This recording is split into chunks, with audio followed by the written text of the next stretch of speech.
இனிய உள்ளங்களுக்கு அன்பான வணக்கம்.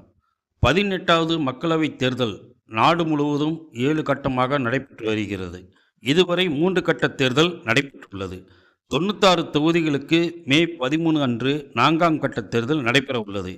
இந்நிலையில் முதலிரண்டு கட்ட வாக்குப்பதிவில் இந்தியா கூட்டணிக்கு ஆதரவான சூழல் இருப்பதாக மோடியின் கோடி மீடியா தவிர்த்து பெரும்பாலான ஊடகங்கள் கருத்து கணிப்பு முடிவுகளை வெளியிட்டு வருகின்றன. மேலும் மோடி அரசின் உளவுத்துறையும் இந்தியா கூட்டணிக்கு சாதகமான சூழல் இருப்பதாக தகவல் தெரிவித்துள்ளதால் பாஜகவினர் மிரண்டு போயுள்ளனர்.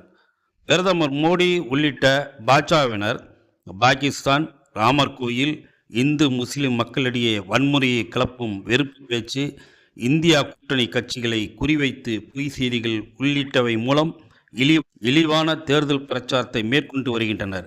மோடி உள்ளிட்ட பாஜகவினர் நச்சு பேச்சுகள் புளித்து போய்விட்டதால் மக்கள் எதையும் கண்டுகொள்வதில்லை. இதனால் பாஜக ஆளும் மாநிலங்களில் கூட வாக்குப்பதிவு மிக மோசமான அளவில் குறைந்துள்ளது. தமிழ்நாடு, கேரளா, அஸ்ஸாம், கர்நாடகா, ராஜஸ்தான், குஜராத் உள்ளிட்ட பல்வேறு மாநிலங்களில் முழுமையாகவும், ஒரு சில மாநிலங்களில் 40% தொகுதிகளுக்கு 3ஆம் கட்ட தேர்தலில் வாக்குப்பதிவு நிறைவேற்றப்பட்டுள்ளது. இந்த 3 கட்ட மக்களவை தேர்தல் தொடர்பாக கிரவுண்ட் ஜீரோ மற்றும் புலனாய்வு ஊடகங்கள், அரசியல் கட்சிகளின் தனிப்பட்ட ஆய்வுகள் மூலம் பல்வேறு கருத்து கணிப்பு முடிவுகள் வெளியாகியுள்ளன. அதில் 3 கட்ட தேர்தலிலும் வாக்குப்பதிவு நடைபெற்ற 283 தொகுதிகளில் காங்கிரஸ், திமுக, இடதுசாரிகள், ராஷ்டிரிய ஜனதா தளம், சிவசேனா, உத்தவ் உள்ளிட்ட இந்தியா கூட்டணி 188 தொகுதிகளில் ஆதிக்கம் செலுத்தும் என தகவல் வெளியாகியுள்ள நிலையில் ஆளுகின்ற பாஜக 100 தொகுதிகளை தொடுவதை சிரமம் என்று கூறப்பட்டுள்ளது. 3 கட்ட தேர்தலில் பாஜக 95 தொகுதிகளை மட்டுமே கைப்பற்றும் என கூறப்பட்டுள்ள இந்த கருத்து கணிப்பு முடிவுகளால் பாரதிய ஜனதா கட்சியினர் அதிர்ச்சியில் உறைந்துள்ளனர்.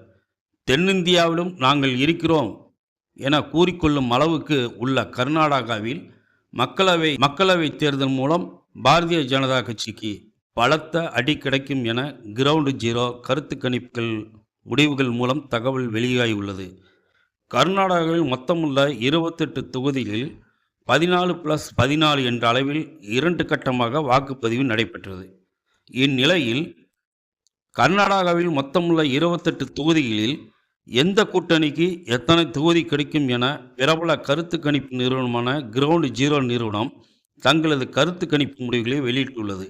அதில் காங்கிரஸ் கட்சி 24 தொகுதிகளிலும், பாஜக 4 தொகுதிகளையும் கைப்பற்றும் என கூறப்பட்டுள்ளது.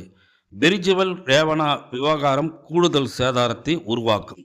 கர்நாடகாவில் மதசார்பற்ற ஜனதா தளத்துடன் கூட்டணி அமைத்து மக்களவைத் தேர்தலை எதிர்கொண்டுள்ளது பாரதிய ஜனதா கட்சி.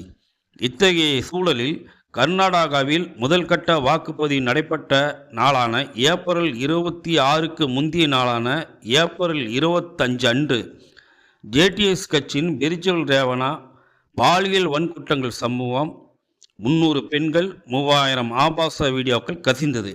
இந்த சம்பவத்தால் மக்களவைத் தேர்தலில் பாரதிய ஜனதா கட்சி மதசார்பற்ற ஜனதா தளம் கூட்டணியின் வாக்கு சதவீதம் வெகுவாக குறைய வாய்ப்புள்ளதாக தகவல் வெளியாகியுள்ளதால் பிரிஜுவல் ரேவணா விவகாரத்தில் பாஜக கூடுதல் சேதாரத்தை சந்திக்கும் என தகவல் வெளியாகியுள்ளது.